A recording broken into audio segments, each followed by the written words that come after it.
Astronomia em 5 minutos, a gente vai fazer uma rápida visita sobre o tempo da astronomia. É um assunto muito complexo em astronomia, mas eu vou tentar botar só a base aqui para a gente começar a conversar sobre isso. Tá?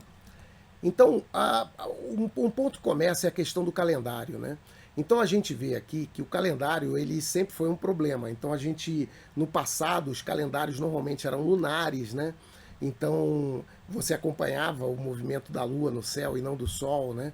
Depois você começou a criar outros calendários, como o Júlio César aqui embaixo, né? Que ele chama de calendário juliano, né? Então, nesse calendário, ele foi corrigir, porque o que acontecia? Quando você tinha calendários que eram de 360 dias, por exemplo, esses calendários, eles a cada ano que passava, o inverno ia se deslocando, o verão ia se deslocando, as datas iam se deslocando. Então, o Júlio César tentou criar um calendário, não foi ele na realidade, né? Foi ele que editou, mas foi um outro cara que criou. E ele criou um calendário para tentar corrigir isso, para de alguma forma os anos meio que repetirem as estações do ano, etc. Né? Isso foi muito útil durante muitos anos, desde a época do Júlio César, até que chegou o Gregório lá, o Papa, a gente já está no início da ciência, né? Século XVI por ali, que a precisão já não era tão legal, porque nesse período de tempo os dias já tinham aquele erro aproximado, ele tinha deslocado vários e 15 dias já o calendário. Então ele incluiu nisso uma certa alterações de anos bissextos e tal, para dar uma precisão maior. Esse problema, de fato, ele existe até hoje. Tanto é que volta e meia você escuta falar no fim do ano que a hora vai ser atrasada em 1 segundo. Por quê? Porque na realidade ele não tem um calendário perfeito e às vezes a gente usa essas coisas para ajustar esse calendário para não ter essa diferença, tá ok? No tempo, né? Bom, então, quando a gente fala do tempo em astronomia, a gente fala muito de longitude também. Por quê? Porque o tempo tem a ver com longitude, porque longitude tem a ver com a rotação da Terra, né? Então, você escolheu, por que a hora padrão é em Greenwich? Porque alguém escolheu, podia ser na Amazônia, podia ser no Havaí, podia ser em qualquer lugar. Não tem nenhuma referência objetiva, é tudo relativo. E a gente tinha um problema muito grande, que era como que eu tenho um relógio na Inglaterra e eu quero garantir que quando eu cheguei nos Estados Unidos, aquele relógio está marcando uma hora equivalente. Como que eu vou saber que aquelas 5 horas é 5 horas ou que 5 horas é 3 horas? Como que faz isso? Então você precisava saber a longitude. E um problema que você tinha é que o relógio não funcionava no navio, porque o navio ficava balançando. Então eles fizeram um concurso, né? É muito legal, quem quiser vai lá no Greenwich Museum, lá em Londres, né?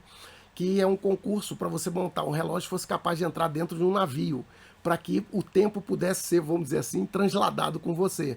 E você sabendo um relógio certo e olhando o céu, você podia saber exatamente onde você estava, que era a medida da longitude, né? Uma coisa que evoluiu nesse tempo foi o que a gente chama de lunetas meridianas, que tem inclusive no Observatório Nacional.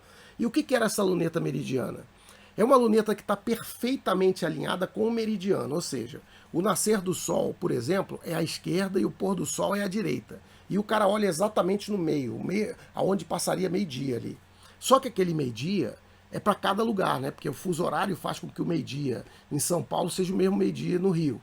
Mas astronomicamente não é, porque o Sol passa no meio, no Rio, e ele vai passar alguns minutos depois em São Paulo.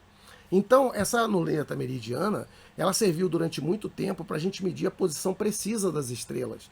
Porque na hora que ele cruzava o meridiano, e aí tem um aumento ali, o cara notava exatamente o horário e ele sabia exatamente a posição da estrela. Então isso aí foi muito usado em astronomia, e como eu falei no Observatório Nacional, vocês encontram. Lá também, e aí a hora do Brasil é do Observatório Nacional, como isso acontece em vários países, né?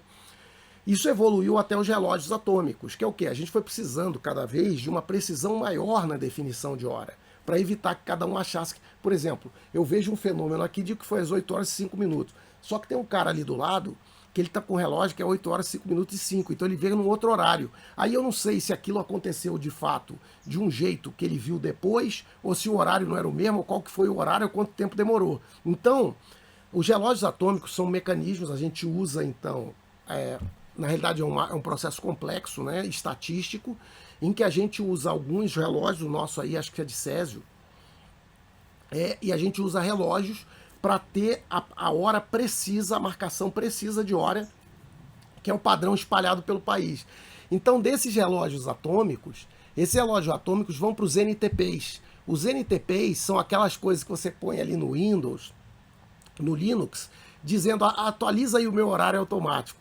Então o que acontece? Esses relógios atômicos mandam para esses servidores compensam os atrasos, né? E ele tenta obter essa informação de 3, 4 lugares para fazer as contas de atraso e ver qual que seria o horário preciso ali. Obviamente que o erro vai se propagando, mas a ideia é essa, né?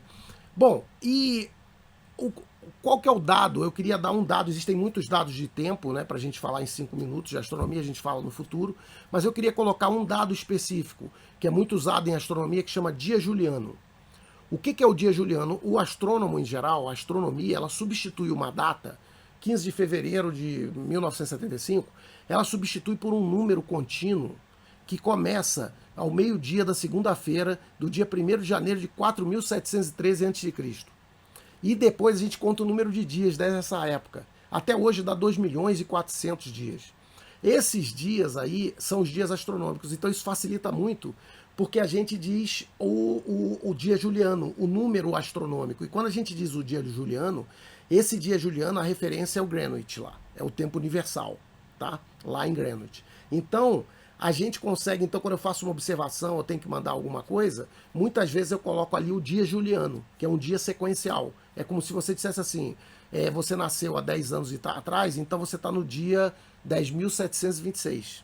É isso, e amanhã é o 10.727. Então você não se preocupa com mês, ano bissexto, dia, 30 dias, nada disso. Então você consegue fazer uma diferença de datas imediatamente, porque é só diminuir um pelo outro, você sabe o número de dias que correu. Então é isso, espero que vocês tenham gostado da introdução ao tempo da astronomia e se inscreva no canal, ative o sino de notificação, dê o like no vídeo e se quiser bater papo com a gente lá no Telegram e tal, se torne membro, que a gente tira dúvidas de astronomia e bate papo com o pessoal lá. Valeu, gente, muito obrigado.